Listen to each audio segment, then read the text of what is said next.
Hola! Your dream vacation to Hong Kong starts from rupees 74,999 only with GT Holidays, South India's #1 travel brand.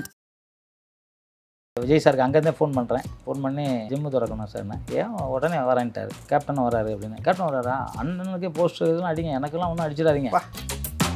கிட்டத்தட்ட ஒரு 15,000 20,000 பேர் கூட்டம். Vijayakanth first பப்ளிக்கில் கலந்துக்கிற கூட்டம், விஜயும் ஃபஸ்ட்டு பப்ளிக்கில் கலந்து. 2 பேரும் ஒன்றா வராங்கன்னா 2 பேரும் ஒன்று. ராமராஜன் வராரு, வடிவேலு, விவேக்கு, இது மாதிரி ஏகப்பட்ட கூட்டம் அது.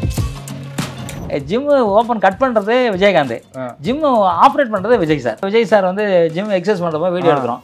அவர் கேட்குறாரு விஜயகாந்த், ஏன் நான் இதை பண்ண மாட்டேன். தீவிரமான ரசிகன், ரஜினியோட ரசிகர் விஜய். இப்படி அவர் படம் ஃபெயிலியர்னா அழுவ ஆரம்பிச்சிடுவார். இந்த மாதிரி தீவிர ரசிகர். ஏன்னா இந்த படம் கொஞ்சம் டல்லாக போச்சுன்னு எங்கள் கிட்ட வந்து அவ்வளோ ஃபீல் பண்ணி கண்ணீர் வடிக்க ஆரம்பிச்சார். பிரியமலம் பெரிய ஹிட்டு படம் வேறு. என்ன ஒரே ஒரு கிளைமாக்ஸ் மட்டும் அதில் கொஞ்சம் மாற்றிருந்தாங்கன்னா படம் எங்கேயோ போயிருங்க. ஏன்னா விஜய் சார் அம்மா சொல்கிறாங்க கிளைமாக்ஸை மட்டும் கொஞ்சம் மாற்றுங்க அப்படின்ட்டு. தேட்டரில் படம் மாதிரி வரும்போது வெளியே வரும்போது என்ன சொன்னான், ரசிகரே கூட்டி கொடுக்குறான்டா விஜய் அப்படின்னா. எங்கள் சண்டியூனில் எல்லாத்துக்கும் வந்து தோள் மேலே கை போட்டுக்குவார். எல்லாத்தையுமே நல்லா அன்பா தான் சார். யாருக்கிட்டையும் அவர் வந்து முகம் சுரிச்சு நான் பார்த்ததே இல்லை. என் ஒய்ஃபாக ஒரு வாட்டி கேட்டாங்க, ஹீரோவுக்கு வந்து ஜாலியாக இருக்கவே தெரியாதா பேச அப்படின்னு கேட்டாங்க. கல்யாணம் ஒரு வாரம் இருக்குன்னு நினைக்கிறேன். நான் சொன்னேன், ஏங்க அவர் நல்லா ஜாலியாக தாங்க இருப்பார், எங்கிட்ட ஷூட்டிங் ஸ்பாட்டுக்கு வாங்க. என்னோடய ஜிம் ஒன்று திறக்கிறதுக்காக அது வந்து என்னென்னா, நான் வேறு ஒரு பெரிய ஹீரோகிட்ட தான் கேட்டிருந்தேன். அவரும் என் ஸ்டூடெண்ட் தான். அவர் இன்றைக்கி வரேன் நாளைக்கு வரேன்னு வரவே இல்லை. 3 மாதம் 4 மாதம் ஆச்சு. ஜிம்மு கிட்டத்தட்ட 36 லட்ச ரூபா செலவு பண்ணி ஜிம்மு போட்டேன். என்னடா பண்ணலாம் அப்படின்னு சொல்லி விஜயகாந்த்கிட்ட கேட்டேன். விஜயகாந்த் வரேன்ட்டார். அப்புறம் அப்படியே விஜய் சாருக்கு அங்கேருந்தே ஃபோன் பண்ணுறேன். ஃபோன் பண்ணி, சார் உங்களை பார்க்கணுங்கிறேன். எங்கே என்ன விஷயன்றாரு. இல்லை சும்மா தான் பார்க்கணும். சும்மா எதுக்கு பார்க்கணும், நீ என்ன விஷயம் சொல்லுங்கள். ஒன்றும் இல்லை, சும்மா பார்க்கணுங்கிறேன். எங்கே ஷூட்டிங் அதை சொல்லுங்கிறேன். ஷூட்டிங் மகாபலிபுரத்துக்கிட்ட, அங்கே வரைக்கும் வர வேண்டாம், நான் காலையில் நான் பார்க்கலாங்கிறார். சரி, நான் மகாபலி போயிட்டேன். இப்போ நாங்கள் ஷூட்டிங் சீனில் நடிச்சிருந்தாங்க. அப்போ போனோன்னா பேசினேன், என்னென்ன ஜிம்மு திறக்கணும் சார். ஏன் உடனே வரேன்ட்டார். Second Sunday வரேன்ட்டார். அப்புறம் நான் சொன்னேன், இது மாதிரி கேப்டன் வராரு அப்படின்னு. கேப்டன் வராரா? அண்ணனுக்கே போஸ்டர் இதெல்லாம் அடிங்க, எனக்கெல்லாம் ஒன்றும் அடிச்சிடாதீங்க அப்படின்னாரு. ஏன் சார்ண்ணே? ஏங்க அவருக்கு அடிங்க, எனக்கு அவங்க மேலே ஒரு அண்ணன் தம்பி பாசம். ஏன்னா நான் வந்து டெத்தில் தான் சொன்னேன். அவர் மாதிரி வந்து எனக்கு தெரியும் சார், அவர் எவ்வளோ பாசமாக இருக்காரு. கல் மனசு மாதிரி இருப்பார். ஆனால் உள்ளே வந்து ரொம்ப உருகுன மனசு அவர். அவர் வந்து அதை சொன்னார், நான் வருவேன், ஆனால் வந்து எனக்கு எதுவும் அடிக்கூடாது. நான் வந்து 2 பேருக்குமே பெரிய கட்டுக்கொடு, 2 பேருக்கும் போஸ்டர், 2 பேருக்கும் பேப்பரில் விளம்பரம் கொடுத்தேன். நான் ஒரு ஞாயிற்றுக்கிழமை 4:30 ராகாலம், நான் 6 மணிக்கு மேலே தான் வந்து 6:15 ஜிம் ஓப்பன் பண்ணேன்னு நான் போட்டிருந்தேன். இவர் வந்து ஒரு 4 மணிக்கு முன்னாடியே வந்து எங்கள் எம்ஜிஆர் நகர் மார்க்கெட் கிட்ட ஓரமாக இவரும் மிஸ்ஸும் உட்காந்துருக்காங்க வண்டியிலே. நான் ஒரு 100 கராட்டைக்காரங்களை போட்டிருந்தேன் யூனிஃபார்மோட. இந்த லட்டிலாம் கொடுத்தேன், ஏன்னா சேஃப்டிக்காக. போலீஸ் வந்து முதல்ல ஒரு 5-10 போலீஸ் தான் கொடுத்தாங்க. ஏன்னா நான் கேட்டு எழுதி வாங்கிட்டேன். அவங்க எதிர்பார்க்கல கூட்டம் வரும்னு. ஏன்னா இங்கேருந்து ஒரு கிட்டத்தட்ட ஒரு 15,000 20,000 பேர் கூட்டம். விஜயகாந்த் ஃபஸ்ட்டு பப்ளிக்கில் கலந்துக்கிற கூட்டம், விஜயும் ஃபஸ்ட்டு பப்ளிக்கில் கலந்து. 2 பேரும் ஒன்றா வராங்கன்னா 2 பேரும் ஒன்று. ராமராஜன் வராரு, வடிவேலு, விவேக்கு, இது மாதிரி ஏகப்பட்ட கூட்டம். அது எல்லோரும் வராங்கன்னா கூட்டம் பிச்சுக்கிச்சு. இந்த ரோடு அந்த ரோடெலாம் பிளாக் பண்ணிட்டாங்க. அப்புறம் போலீஸ் ஃபோன் பண்ணிட்டாங்க, என்ன சார் நீங்கள் என்ன பர்மிஷன் வாங்க மாட்டேன். சார் பர்மிஷன் லெட்டர் இருக்குது, இந்த பாருங்கள் நான் வாங்கிட்டேன். திருப்பி அவங்க போலீஸ் 100 பேர் அனுப்பிச்சாங்க. இருந்தாலும் இவர் வந்து உட்காந்துருந்தார். அப்புறம் ஃபைட்டர் சொன்னார், சார் விஜய் சார் தான் காரில் உட்காந்துருக்காரு சார். போய் பார்த்தா உட்காந்துருக்காரு. என்ன சார்ண்ணே? இல்லை 4:06 ராகர் அதுக்கு முன்னாடி வந்துட்டேன்றார். வாங்க சார் அப்படின்னு வீட்டில் கூட்டு போய், அப்புறம் நம்ம சொந்தக்காரன்லாம் ஃபோட்டோ யாருக்குமே சலிக்க மாட்டார் சார். இந்த ஃபோட்டோ தான் இல்லை, இந்த ஜிம் ஓப்பன். ஆமாம், ஜிம் ஓப்பன். இது ஒரு பெரிய காமெடி. என்னன்னா, ஜிம்மு ஓப்பன் கட் பண்ணுறதே விஜயகாந்த், ஜிம்மு ஆப்ரேட் பண்ணுறதே விஜய் சார். அப்படி தான் நான் போட்டிருந்தேன் அந்த இதுலேயே. அவர் வந்து விஜய் சார் வந்து ஜிம் எக்ஸசைஸ் பண்ணுறப்போ வீடியோ எடுக்கிறோம். அவர் கேட்குறாரு விஜயகாந்த், ஏன் நான் இதை பண்ண மாட்டேன், ஏன் விஜய் நான் இதை பண்ண மாட்டேன். ஆனால் நீங்கள் உட்காருங்க. அவர் உட்காந்து அவர் இந்த மாதிரி நின்று அது மாதிரி ஒரு ஃபோட்டோ இருக்கும். அது என்கிட்ட கூட இருக்கு பாருங்க. அது மாதிரி எடுத்தோம். அந்த அவங்க 2 பேருக்குலேயும் ஒரு அண்ணன் தம்பி மீறி ஒரு பாசம் அவங்க 2 பேருக்கும். அதான் டெத்தில் அழுதார் பார்த்தீங்களா, விஜய் அழுதார் பாருங்க. யாருமே வந்து அப்படிலாம் சும்மா பார்த்துட்டு போனாங்க, அவ்வளோதான். இவர் மட்டும்தான், அந்த மனுஷன் மட்டும்தான் அழுதார். நடிகரில் வந்து இவர் தான் தேம்பி அழலை. ஆனால் உள்ளம் இப்படி அழுதுச்சுன்னு எனக்கு தெரியும். ஏன்னா நான் அவர் கூடவே நிறையா வாட்டி ட்ராவல் பண்ணி, கிட்டத்தட்ட ஒரு 20 வருஷம் அவர் கூட நான் ட்ராவலில் இருக்கேன். அவர் என்ன, அவர் மனசு, அவர் முகம் போகிற போக்கவே எனக்கு தெரிஞ்சிடும். அந்த மாதிரி வந்து ஒரு ரொம்ப அற்புதமான ஒரு பாசக்காரர் அவர். இதுதான் அந்த ஜிம் ஓப்பனிங் ஃபோட்டோவில் மாஸ்டர். Correct sir. இது ஆமாம், ஜிம் ஓப்பனிங். அந்த ஆமாம், வடிவேல் சார், மும்தாஜ் எல்லாம் வந்து வந்தது. கேப்டன் ஆமாம் கேப்டன் இந்த ஃபோட்டோவில் இல்லை, மற்றவங்களாம் இருக்காங்க. விஜய் சார் இருக்காரு. கேப்டன் மேடையில் பேசி இருந்திருப்பாரு. ஓகே, அது அந்த மாதிரி டைமில் எடுத்திருக்காங்க. ஏன்னா கூட்டம் எவ்வி கூட்டம் இல்லை, அதில் வந்து யாரையும் பார்க்க கூட முடியல, அவ்வளோ கூட்டம் பார்த்துங்க. இது எப்போ எடுத்தது மாஸ்டர் இந்த ஃபோட்டோ? இது வந்து எங்கள் ஸ்டண்ட் யூனியனுக்கு வந்தார் சார். ஓகே. ஆமாம், எங்கள் ஸ்டண்ட் யூனியன் வரும்போது என்னை கூப்பிட்டு என் மேலே ரொம்ப அன்பாக இருப்பார் சார். எப்போதுமே வந்து எங்கே பார்த்தாலும் சரி சார் என் மேலே ரொம்ப அன்பாக. அதாவது சொல்லுங்கள் மாஸ்டர், நீங்கள் சொல்லுங்கள். அது என்னென்னா, ஒரு ஒரு பெரிய ஸ்டாரு எங்கன்னா பார்த்த உடனே நின்று என்கிட்ட பேசுவார். அதெல்லாம் வந்து யாரும் பேச மாட்டாங்க. அது வந்து நமக்கு என்னன்னு கண்ணாடியை எடுத்துகிட்டு போயிட்டே இருப்பாங்க. ஆமாம் ஆமாம், அதெல்லாம் நின்று பேசுவார். இன்றைக்கி ஒரு மனிதர் வளர்ச்சிக்கு அதான் சார் காரணம். இப்போ இன்னைக்கு எம்ஜிஆர் இன்றைக்கி வரைக்கும் மறக்கலைன்னா என்ன தெரியுமா? எல்லாரையும் பார்த்தோன்னே கையெழுத்து கும்பிடுவார். நான்லாம் சின்ன பையன், 20 வயசு. எம்ஜிஆருக்கு அப்போ எவ்வளோ பெரிய ஹீரோ, எவ்வளோ பெரிய இவர் ஒரு பெரிய முதலமைச்சர். முன்னாடி கையெழுத்து கும்பிடுவார். நான் அதுக்காகவே அவர் பார்க்குறதுக்கு முன்னாடி கையெழுத்து தூக்கிட்டே போவேன். தட்டுவார் அப்படி. ஏன் நீ முன்னாடி கும்பிட்ட மாதிரி இருக்கணுமா அப்படின்னு தலைவர் அப்படி பட்டுன்னு தட்டுவார் கையில். அது மாதிரி இவர் வந்து எல்லாருமேலேயும் ரொம்ப அன்பு வச்சுருப்பார், பாசம் வச்சுருப்பார் சார். அப்போங்க மட்டும்தான் சார் வளர முடியும், வேறு யாரும் வளரவே முடியாது சார். நான் வாழ்க்கையில் பார்த்தது தான். யார் இப்போ நான் வந்து ஃபைட் மாஸ்டர் சார், ஒரு 2000 படம் கிட்ட பண்ணி வேர்ல்டு ரெக்கார்டு வாங்கியிருக்கேன். நான் எனக்கு தெரிஞ்சு நான் எல்லாரும் மேலே அன்பாக இருக்கேன், அவ்வளோதான். எனக்கு தெரிஞ்ச அளவுக்கு அன்பாக இருக்கேன். நான் என்னால் என்ன ஹெல்ப் பண்ண முடியும் அதை பண்ணிக்கிட்டு இருக்கேன். அதே மாதிரி கேப்டன் பண்ணார், புரட்சி தலைவர் பண்ணார். இன்றைக்கி வந்து விஜய் சார் அதே மாதிரி பண்ணுறாரு. எனக்கு தெரிஞ்சு அவர் வந்து நல்ல பண்பானவர், நல்ல மனித தத்துவம் உள்ளவர், எல்லாருமேலேயும் பாசம் உள்ளவர். ஆனால் வெளியே காமிச்சிக்க தெரியாது, நடிக்க தெரியாது. நடிக்கணும் இல்லை, ஐயோ அப்படிலாம் சொல்ல தெரியாது, வாங்க அப்படிம்பாரு, அவ்வளோதான்.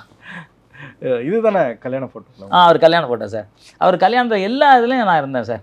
எல்லா இதில் எனக்கு ஒரு அபூர்வமாக அந்த ஃபோட்டோ தப்பிச்சிச்சு.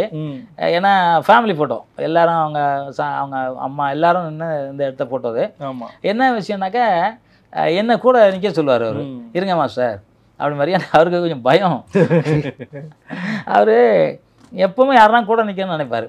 நான் நிற்பேன். இல்லை அந்த ஒரு பையன் டைரக்டர், இந்த படம் டைரக்டர் என்னது, அடிதடி படம் டைரக்டர். ஆமாம், அந்த பையன் பயங்கர ஃப்ரெண்ட் அவருக்கு. ஆமாம், அவன் இறந்துட்டாப்புல இடையில, ஒரு 10 வருஷம்ட்டு இருக்கு அந்த பையன் இருந்து. அவனும் அவருக்கு பயங்கர க்ளோஸ். நாங்கள் எங்கள் 2 பேரும் தான் கூப்பிட்டு எங்கன்னா 2 பேரும் தான் கூப்பிடுவார். 2 பேரும் தான் உட்காந்து பேசுவார், டிஸ்கஸ் பண்ணுறது அதெல்லாம் அப்படி தான் பேசுவார். அது அந்த இதில் கல்யாணத்தில் வந்து அவர் ஃபுல் டே அவர் எப்போ வந்தாரோ வீட்டுக்கு போகிற வரைக்கும் நின்று அதில் ஒர்க் பண்ணேன். அது மறக்கவே மாட்டார். அதனால தான் என் ஃபங்க்ஷன், எந்த ஃபங்க்ஷன் நான் கூப்பிட்டாலும் வரமாட்டேன்னு சொல்லவே மாட்டார். பகவதி படத்துக்கு சூப்பர் ஸ்டார் வந்தார். ஆமாம் ஆமாம் சார், ஆமாம். இதை பற்றி சொல்லுங்க சார். பாபா படம் நினைக்கிறேன். பாபா ஃபிலிம் சிட்டியில் ஷூட்டிங் எடுத்துகிட்டு இருக்கோம், ஃபைட் எடுத்துக்கிட்டு இருக்கோம். அப்போ வந்து ரஜினி சார் வந்து அந்த பக்கம் வந்து பாபாவோட ஷூட்டிங்கு, அவர் எங்கள் செட்டுக்கு வந்தார். செட்டுக்கு வந்தோடனே எல்லாம் நின்று ஒரு ஃபோட்டோ எடுத்தோம். ரொம்ப நேரம் நின்று எங்கிட்ட நான் அப்போல்லாம் ரஜினி சாருக்கு அந்த காலத்தில் நான் தானே டூப். ஆமாம், பர்மனன்ட் டூப் அப்போல்லாம். அதனால் என்கிட்ட ரொம்ப நேரம் பேசியிருந்தார். விஜய் சார் வந்து நான் சிகப்பு மனிதன்லாம் எஸ்ஏசி தான் டைரக்டரு. அதனால் அவருக்கு ரொம்ப தீவிரமான ரசிகன், ரஜினியோட ரசிகர் விஜய் எனக்கு தெரிஞ்சு. அப்படி அவர் படம் ஃபெயிலியர்னால் அழுவ ஆரம்பிச்சிடுவார், அந்த மாதிரி தீவிர ரசிகர்.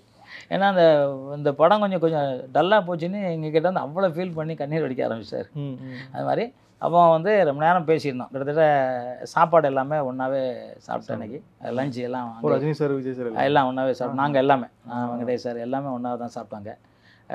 ஏன்னா அது ஒரு இடம் ஃபிலிம் சிட்டியில் இருக்குது, அங்கே போய் உட்காந்து ரூமில் உட்காந்து சாப்பிட்டு ஒரு ஜாலியான நினைவு பெட்டகம் சார். இதெல்லாம் வந்து ஒரு அற்புதமான நினைவு பெட்டகம் இல்லையா?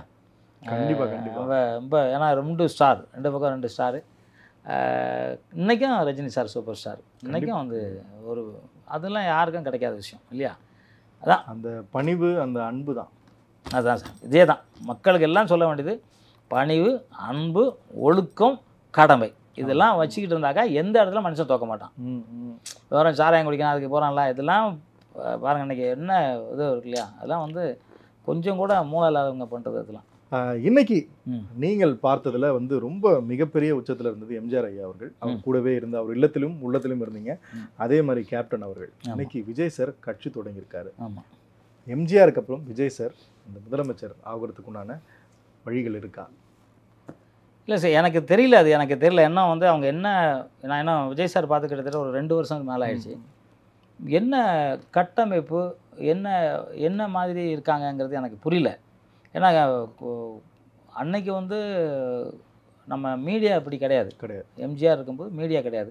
ஒரே பேப்பரு, டிவியே கிடையாது அப்போலாம். பேப்பர் தான், 2 பேப்பர் இருக்கும்னு நினைக்கிறேன். அந்த 2 பேப்பர்லையும் தலைவர் என்ன பண்ணார், அவர் பார்க்கறதுக்காக நான்லாம் கூட திருச்சியில் இருக்கும்போது அவர் இன்னைக்கு காலையில் வரேன்னாரு, அடுத்த நாள் காலையில் தான் வருவார். அப்படியே டே நைட்லாம் நான் உட்காந்துருக்கேன் அவர் பார்க்குறதுக்கு. இன்றைக்கி அந்த காலம்லாம் இல்லை. இன்றைக்கி யார் என்ன பண்ணாலும் அது வந்து உடனே மீடியாவில் வரும். அதுக்காக வந்து அது என்ன சொல்கிறது, இப்போ கேப்டன் கூட இறந்ததுக்கப்புறம் தான் அவர் உதவி பண்ணதே தெரியுது. அது வரைக்கும் யாருக்கும் தெரியல. ஒரு 3 வருஷம் நாங்கள் தொடங்கி பேச ஆரம்பித்து ஒரு 3 அவர் உடம்பு சரியில்லாமல் ஆகி ஒரு 3 வருஷத்துக்கு இருக்கும் நினைக்கிறேன். அப்போ தான் பேச ஆரம்பிக்கிறாங்க. அது வரைக்கும் யாரும் பேசலை. இப்போ இவர் பேசுகிறதே, இவர் கொடுக்குறதே யாருக்கும் சொல்ல மாட்டாங்க. சொல்லுங்க. ஆமாம், சொல்லலை. இப்போ நான் தான் இப்போ உங்களுக்கு சொல்கிறேன். ஆமாம், ஸ்கூலுக்காக கொடுப்பாரு, அது கொடுப்பாரு. இப்போ நான் பக்கத்தில் வந்து நான் தான் பாதுகாப்புக்கு நிற்பேன். ஏன்னா அப்போ நான் தான் நிற்பேன் ஃபுல்லாக. அப்போ வந்து கொடுக்கும்போது நமக்கு தெரியும். இப்போ நான் நிறையா பண்ணிக்கிட்டு தான் இருக்காரு. இப்போ வந்து படித்த பசங்களுக்குலாம் ஒரு ஊர்லேயே போய் இது கொடுக்குறாரு.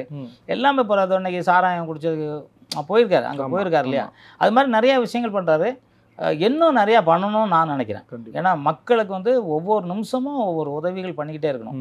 அப்படின்னா வர்ற வாய்ப்புகள் நிறையா இருக்குது. ஏன்னா அவரை எல்லாருக்கும் பிடிக்கும். அவரை பிடிக்காதவங்களே கிடையாது. எனக்கு ஒரு 70 வயசு 80 வயசுலேருந்து ஒரு +2 படிக்கிற பசங்க கூட நான் அவரோட ரசிகர் தான் சொல்லுவான்.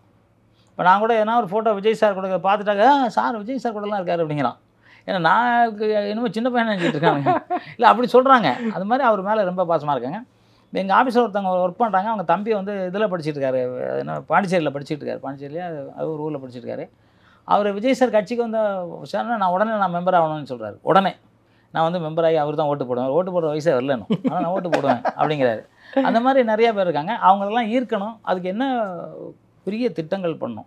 அரசியல்லாம் வந்து சாதாரண இல்லை. இப்போ ரஜினி சார் வரும்போதே 2% ஓட்டு தான் அவருக்கு இருக்குன்னாங்க. அவர் சூப்பர் ஸ்டார் வந்து கட்சி ஆரம்பிக்க போகிறான்னு பரவாயில்ல பேசும்போது 2% தான் அவருக்கு இருக்குது ஓட்டுங்கிற மாதிரி சொல்லிட்டாங்க. 2% ஒன்றுமே பண்ண முடியாது. அதில் வந்து எப்படியும் ஒரு 25%க்கு மேலே இருந்தால் தான் வந்து சிஎம் ஆக முடியும். ஸோ அதுக்கான முயற்சிகள் கடுமையாக உழைக்கணும். உழைப்பார் நான் நினைக்கிறேன். கண்டிப்பாக. ஏன்னா அவர் வந்து அடுத்தவங்க காசு எதுக்கும் ஆசைப்பட மாட்டார். என்னை பொறுத்த வரைக்கும் நான் இந்த இத்தனை வருஷம் பார்த்ததில் கிட்டத்தட்ட ஒரு 40 வருஷமாக அவர் கூட இருக்கேன். 40 வருஷமாக நான் பார்க்குறேன். அடுத்தவன் காசை ஒரு பைசா கூட ஆசைப்பட மாட்டார். எனக்கு தெரிஞ்சு யார்கிட்ட அவர் கொடுத்து தான் பழக்கம், வாங்கிலாம் பழக்கம் இல்லை. இல்லைன்னா சரி போ அப்படின்றது தான் கேரக்டர். சம்பளம் கூட அவர் வந்து பெரிய சம்பளம்லாம் விட்டு கொடுத்துருக்காரு. ஆமாம், நிறைய பேர்கிட்ட கொடுத்துருக்காரு. சரி போங்க அப்படின்லாம் சொல்லியிருக்காரு. அவங்க இது பெரிய லாபம் வெளியே தெரியாத விஷயங்கள் சார். அது தெரியணும். இப்போ என்னென்னா ஒரு நடிகர் இருக்கார் சார், அவர் வந்து என்னென்னா அவர் ஒன்றுமே கொடுக்க மாட்டார். ஆனால் அவருக்காக எழுதி போட்டுருப்பானுங்க. ரோடு ஃபுல்லாக இருக்கும். அவர் அதை கொடுத்தா ஆனால் கொடுத்தே இருக்க மாட்டார். ஆனால் அவர் கொடுக்குறாரு, எழுதி போட மாட்டாங்க. அதுதான் அந்த பப்ளிசிட்டி பண்ணோம். ஏன்னா மக்களுக்கு தெரியணும்ல சார் என்ன பண்ணுறாருன்னு. மக்களுக்கு தெரிஞ்சால் தானே அவங்களுக்கு வந்து நம்மளை வந்து பாதுகாப்பாருன்னு தெரியும். இல்லைன்னா தெரியாது இல்லையா. இப்போ தான் வெளியே வராது சார். வெளியே வந்து இந்த ஃபஸ்ட் கிளாஸில் பாஸ் பண்ண பசங்களுக்கு நோட் புக்கு அவங்கள கூப்பிட்டு அணைச்சி பேசுகிற அதே பெரிய விஷயம் இல்லை சார். எல்லா வேலையும் விட்டு அணைச்சி வர, அவங்களுக்கு சாப்பாடு தன்னோட கையால் பரிமாறுறாரு. இது மாதிரி நிறைய விஷயங்கள். இன்றைக்கி அந்த சாராயம் குடித்தவன் டெத்துக்கு போயிட்டு வந்திருக்காரு. பட் அதெல்லாம் போயிருக்கூடாது எனக்கு தெரிஞ்சு. ஆனால் அவர் எனக்கு தெரிஞ்சு இன்றைக்கி இல்லைனாலும் என்றைக்கு ஒரு நாள் வர்றதுக்கான வாய்ப்பு நிறையா இருக்குது. ஆனால் இவ்வளோ அவசரப்பட்டாரோ அப்படின்னு நான் நினச்சேன். என் மனசில் எனக்கு நான் நேரில் பார்த்தா அதான் சொல்லுவேன். கொஞ்ச நாள் போகலாமே. ஏன்னா எம்ஜிஆர்லாம் வந்து எப்போ வந்தார்ல, அவர் 60 வயசுக்கு மேலே தானே வந்தார். அது வரைக்கும் நல்லா சம்பாதிச்சால. ஏன்னா இப்போ வந்து இவ்வளோ கோடி வாங்கிட்டு இருக்காரு. வாங்கி அது மக்களுக்கு எதனா ஒன்று பண்ணிக்கிட்டே இருக்கணும் சார். பண்ணணும், நம்ம பண்ணிக்கிட்டே இருக்கணும் சார். மக்கள் நிறைய கஷ்டப்படுறாங்க சார். அவங்களை ஹெல்ப் பண்ணிக்கிட்டே இருக்கணும். நம்ம பண்ணால் தான் இருக்கணும். அது மாதிரி விஜய் சார் படத்தில் எனக்கு வந்து 2 படத்துக்கு கோல்டு மெடல் பார்த்துங்க கவர்மெண்ட் அரசாங்கம். இந்த பகவதி ஒன்று, பிரியமுடன். அது அந்த ஃபைட் நான் உங்களுக்கு சொல்லணும்னு நினச்சேன். வீட்டில் வரும்போது சொல்லணும்னு நினச்சேன். பிரியமுடன் வந்து 2 நண்பர்கள் வந்து இது இருக்கும். நாங்கள் வந்து பல்லாவரம் மலையில் ஒரு சீக்வன்ஸு, ஒரு பள்ளனி தெரியாமல் வந்து அந்த பையன் விழுந்துருவாப்புல. அவரை காப்பாற்றுறதுக்கு விஜய் போவார். என்னென்னா அதில் மழை பெய்கிற மாதிரி சீனு. அந்த கல் வந்து குட்டி குட்டி கல். நாங்களே இறங்கி பார்த்தோம், சறுக்கிடுச்சு எங்களை. உள்ளே கொண்டு போட்டுற பார்த்துச்சு. பள்ளம், பெரிய பள்ளம். அது பள்ளத்தில் போயிடவாச்சு. ஆனால் அந்த பள்ளத்தில் வந்து பார்த்தீங்கன்னாக்கா அந்த பையன் தொங்குவாப்புல, விஜய் சார் காப்பாற்றணும். அதான் கதை. ஆனால் வந்து இங்கேருந்து பார்த்தாக்க அவன் தொங்குறவன் தானே வெயிட் ஜாஸ்தி இருக்கும். அது தூக்குறதுக்கு வெயிட் கம்மி தானே. இந்த பக்கம் ஒரு பனை மரம் மட்டும் இருந்துச்சு. பனை மரத்தில் வந்து ஒரு கயிறு போட்டு சாருக்கு வந்து காலில் கட்டிக்கிட்டோம். கட்டி தூக்கும்போது ஷூலாம் பிச்சுக்கிட்டு வந்துச்சு. ஏன்னா அவர் வெயிட் இவர் தூக்கணும்ல. ஸோ அதில் வந்து மலையில் வந்து ரொம்ப கஷ்டப்பட்டு அந்த சீனை பண்ணோம். ஒரே ஒரு சும்மா சீனை ஷாட்டுக்காக பண்ணது தான் அது. அது மாதிரி அந்த படத்தில் வந்து எனக்கு வந்து நானும் அதில் ஃபைட் பண்ணியிருப்பேன். பிரியமுடனில் ஒரு ஃபைட், இங்கே கிண்டியில் ஒரு ஃபைட்டு அவர் கூட பண்ணியிருப்பேன். நான் தான் வம்பழுத்து ஃபஸ்ட்டு ஃபைட் பண்ணுவேன். அந்த கம்மலுக்காக கீழே வரும்போது ஃபைட் பண்ணுவேன். அதில் அதுவும் அந்த ஃபைட்டுக்காக எனக்கு அரசாங்க தங்கப்பதக்கம் கொடுத்தாங்க. சென்டிமீட்டர் ராசி அவருக்கு 2 படம் பகவதிக்கும் வாங்கினேன், ஷாஜகானுக்கு வாங்கினேன், பிரியமுடனுக்கும் வாங்கினேன். 3 தங்கப்பதக்கம் வாங்கினேன். அவர் படத்துக்கு மட்டுமே 3 தங்கப்பதக்கம் வாங்கினேன். அது பிரியமுடன் பெரிய ஹிட்டு படம் வேறு. என்ன ஒரே ஒரு கிளைமேக்ஸ் மட்டும் அதில் கொஞ்சம் மாற்றிருந்தாங்கன்னா படம் எங்கேயோ போயிருங்க. ஏன்னா விஜய் சார் அம்மா சொல்கிறாங்க அந்த கிளைமேக்ஸை மட்டும் கொஞ்சம் மாற்றுங்க அப்படின்ட்டு. எல்லாருமே சொல்கிறாங்க. தேட்டரில் படம் பார்த்துட்டு வரும்போது வெளியே வரும்போது என்ன சொன்னான் ரசிகரே, கூட்டி கொடுக்குறான்டா விஜய் அப்படின்னா. பொண்ணை கூட லவரை கூட விட்டு கொடுக்குறான் அப்படின்ற மாதிரி பேச ஆரம்பிச்சிட்டாங்க. அந்த ஒரு வார்த்தைனால அது இருந்துச்சு. அந்த டைரக்டர் நல்ல டைரக்டர், திறமையான டைரக்டர். ஆனாலும் அது ஓகே. அது நீங்கள் கடைசியாக சார் கூட ஒர்க் பண்ணது ஷார்ஜா, இது சுக்ரன் இல்லை? சுக்ரன், ஆமாம். அது ஒரு கெஸ்ட் அப்பியரன்ஸு. கெஸ்ட் அப்பியரன்ஸ் படம் ஃபுல்லாக அவர் தான் வந்துடுவார். ஆமாம், படம் ஃபுல்லாக அவர் தான், ஃபைட்லாம் அவர் தான். நாங்கள் அந்த இதில் வடசென்னையில் ஒரு இடத்துல போய் ஃபைட் பண்ணோம். ரொம்ப ரிஸ்க் பண்ணி பண்ணார். அதில் வந்து பெப்சி விஜயன் மாஸ் தான் அவரோட சோலோ ஃபைட்டு. நாங்கள் அது 1 டேயில் தான் எடுத்தோம். விஜயன் மாஸ்டர் கேட்டார் என்கிட்ட, நான்லாம் இது 25 நாள் எடுத்தேன், நீங்கள் 1 டேயில் எடுக்கிறேன். அது இவ்வளோ பெரிய ஸ்டாரை வச்சு. நான் 6 மணிக்கு வந்து நிற்பார் விஜய் சார். அவருக்கு என்னென்னா 5 மணிக்கு அனுப்பிச்சிடணும் சார் சாயங்காலம். நான் அவ்வளோ படம் பண்ணதில் நான் கண்டுபிடிச்சது அவர்களே 5 மணிக்கு அவர் அனுப்பிச்சிடணும்.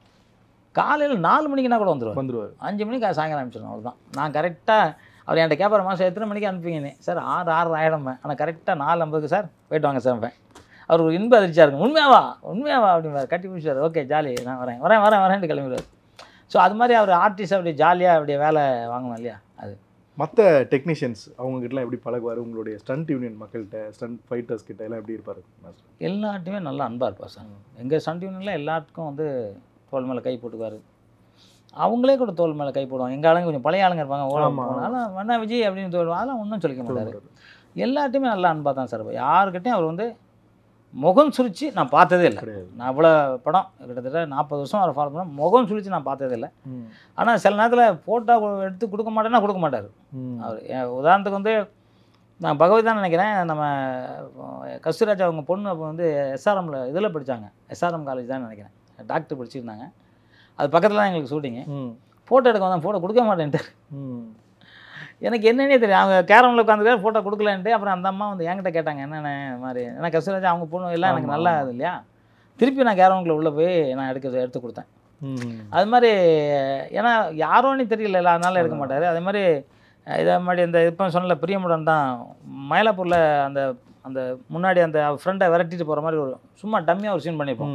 அடிக்கிற போகிறே விரட்டி பிடிச்சி இதோ பண்ணுவாங்களா, அந்த மாதிரி விரட்டும் போது மயிலாப்பூரில் ஷூட்டிங் போது காலேஜிலேருந்து அந்த பொண்ணுங்கள்லாம் வந்தது, ஏய் விஜய் அப்படின்னு சொல்லிட்டு ஆச்சு இப்படி குதிக்குதுங்க, விஜய்னு குதிக்குதுங்க. அங்கே எனக்கு உண்மையிலே ஆச்சரியம் ஆயிடுச்சு சார். என்னென்னா நம்ம அவர் கூடவே இருக்காங்க, நம்ம தெரில நினைக்கிறேன். ஐயோ விஜய் நான் பார்த்துட்டேன் நான் பேசணும் எப்படியாங்குது. விஜய் சார் பேசுகிறதுக்கு கூச்சப்படுவார், ரொம்ப கூச்சப்படுவார். அப்புறம் சார் சொன்னேன், சார் பேசணுங்கிறாங்க சார், ஒரு வார்த்தை எப்படி இருக்கீங்கன்னு மட்டும் கேளுங்க சார். அப்புறம் ஹலோ அப்படிம்பார். அவ்வளோதான். ஏன்னா நாங்கள் பாதுகாப்பாக நின்றுக்குவோம் அவரை. ஏன்னா நாங்கள் கூட்டு போனால் அவருக்கு எங்கே இருந்தாலும் மாசு தானே, அவர் எங்கே இருந்தாலும் மாசு.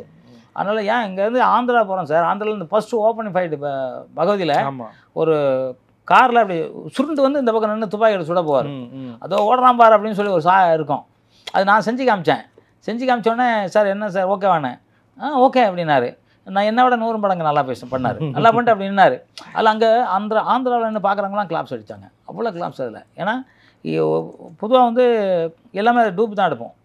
வண்டியில் உருண்டு போய் ஒரே ஷாட்லலாம் துப்பாக்கி எடுத்து நீட்டுறதுலாம் முடியவே முடியாத காரியம். அதெல்லாம் ஒரே ஷாட்டில் அப்படி நீட்டினார். அங்கே அதே மாதிரி ஒரு சேசிங் ஒன்று பண்ணார். அங்கேயும் ஒரு சேசிங் பண்ணோம். நாங்கள் 2 இடத்துல பைக்கு பண்ணோம். அதில் வந்து அதுலேயும் நல்லா பண்ணார். எல்லாத்தையும் விட இந்த வீல் தூக்குறது தான் ரொம்ப ட்ரெயின் பண்ணி சூப்பராக பண்ணார் சார். அப்போல்லாம் இந்த மாதிரி இவ்வளோ சக்தி உள்ள பைக் கிடையாது. அதில் அவர் ட்ரெயின் பண்ணார். அதுக்கு தான் அவருக்கு வந்து பாராட்ட சொல்லணும். நாங்கள் வந்து நான்லாம் பண்ணுவேன், ஈஸியாக பண்ணுவேன். ஏன்னா நம்ம கற்றுக்கிட்டோம், ஈஸியாக பண்ணுவோம். அதனால் அவருக்கு வந்து கொடுத்து அழகாக சூப்பராக பண்ணோம். அதுதான் இன்றைக்கி எல்லோரும் பண்ணி போலீஸில் மாட்டிக்கிறாங்க. அது நாங்கள் படத்துக்காக பண்ணோம், உண்மையிலே பண்ணுறான். நாங்கள் அது யாரும் இல்லாத காட்டுக்குள்ளே பண்ணோம் மக்களுக்கு. ஆமாம், அது டிஸ்டர்பன்ஸ். ஆமாம், டிஸ்டர்பன்ஸ் தான். இல்லை அதை நான் நீங்கள் கேட்கும்போது நினச்சேன், அதை சொல்லணும், நானே அதை கட் பண்ணி போடணும். இதுக்கு 20 வருஷத்துக்கு முன்னாடியே விஜய் சார் இதை பண்ணிட்டாரு. இப்போ ஒன்றும் நீங்கள் புதுசாக பண்ணல, புதுசாக போய் வந்தால் காமிக்காதீங்க. என்ன சீன் தானே போடுறாங்க, இந்த சீன்லாம் எப்போவுமே பண்ண சீன். இது என்ன சீன் போடுறீங்க நீங்கள்? இது முன்னாடி பைக் அப்படியே ஜம்ப் பண்ணுவார் அவர் விஜய் சார். வந்து இப்போ இந்த மாதிரி போர்டு வச்சுருப்போம் சார், அங்கேருந்து வேகமாக ஏறி அங்கே போய் ஜம்ப் பண்ணி நிற்பார் அவர் பைக்லேயே. ஆமாம், அதுலேயே பண்ணியிருப்பாரு, பகுதியிலே பண்ணியிருப்பாரு. அதெல்லாம் பண்ணுறது தானே. இதை போய் என்ன சீன் போடுறீங்க? ஆமாம், சீன் பண்ணி மக்களுக்கு வந்து அவங்க அப்பா அம்மா பிடிச்சி உள்ளே வச்சிடறாங்க. இப்போ சட்டம் கடுமையாக போச்சுல சார். ஆமாம், ஆமாம், நான் உண்மையிலே இதை கட் பண்ணி போட போகிறேன் இன்னைக்கு. கண்டிப்பாக. அதையும் கட் பண்ணி போகிறேன். இது எத்தனை வருஷம், 20 வருஷமாக நான் ஜாஸ்தி இருக்கும்னு நினைக்கிறேன் பகவதியில். ஆமாம், மறந்துட்டேன், வருஷம் கிடக்கு ஞாபகம் இல்லை. மேலே தான். அது அந்த அப்போவே பண்ணிட்டார். இப்போ என்னடா இதில் சீன் பண்ண போகிறீங்க? விஜய் சார் வந்து எல்லா விஷயத்துலையும் என்னை பொறுத்த வரைக்கும் சார், நான் வந்து இத்தனை படம், அதாவது சின்ன பிள்ளையா இருக்கும்போது நிறையா படங்கள் பண்ணிருக்கேன். வீட்டுக்கு ஒரு கணையிலேருந்து அந்த சட்டம் முருட்டடை, வெற்றி, சபாஸ், சபாஸ்ன்னு நடிச்சிருப்பார். ஆமாம், இது மாதிரி அதுலேயும் நானும் பண்ணேன். எல்லா படமும் பண்ணியிருக்கோம் சார். அவர் அடக்கத்தின் மறு உருவம், அடக்கமாக இருப்பார். எங்கேயுமே அவர் வந்தாவே தெரியாது. சும்மா ஒரு ஜூனியர் அடிச்சு ஒரு சின்ன படம் பண்ணியிருப்பார் ஒருத்தர், ஊன்ட்டு வருவார். இவர் அதுமாதிரி இருக்கிற இடமே தெரியாது. சைலண்டாக தான் இருப்பார், சைலண்டாக தான் போகிறார். அவர் வந்திருக்காரு, விஜய் சார் வந்திருக்காருன்னு யாராவது சொன்னால் தான் தெரியும், இல்லை ஒன்றும் கண்டுக்க மாட்டார். அவரோட இப்போ எங்கள் வீட்டுக்கு எத்தனையோ வாட்டி வந்திருக்காரு. காரில் வந்து இறங்குவார், காரை வெளியே போயிடும். கார் இந்த காரை இடத்துல நிற்காது. இவர் வந்து யாருக்கும் தெரியாது. போகும்போது தான் திருப்பி கார் வரும். அந்த மாதிரி ஒரு சைலண்டாக இருக்கணும்னு நினைப்பார். சைலண்டாக இருப்பார். வீட்லேயும் அப்படி தான் சார் இருப்பார். வீட்லேயும் அவருக்கு ஒரு தனி ரூமு, சைலண்டாக இருப்பார். அவங்க ஒய்ஃபாக ஒரு வாட்டி கேட்டாங்க, ஏன் உங்கள் ஹீரோவுக்கு வந்து ஜாலியாக இருக்கவே தெரியாதா பேச அப்படின்னு கேட்டாங்க. கல்யாணம் ஒரு வாரம் இருக்குன்னு நினைக்கிறேன். அவங்க சொன்னாங்க. நான் சொன்னேன், ஏங்க அவர் நல்லா ஜாலியாக தாங்க இருப்பார், எங்கிட்ட ஷூட்டிங் ஸ்பாட்டுக்கு வாங்க அப்படின்னேன்.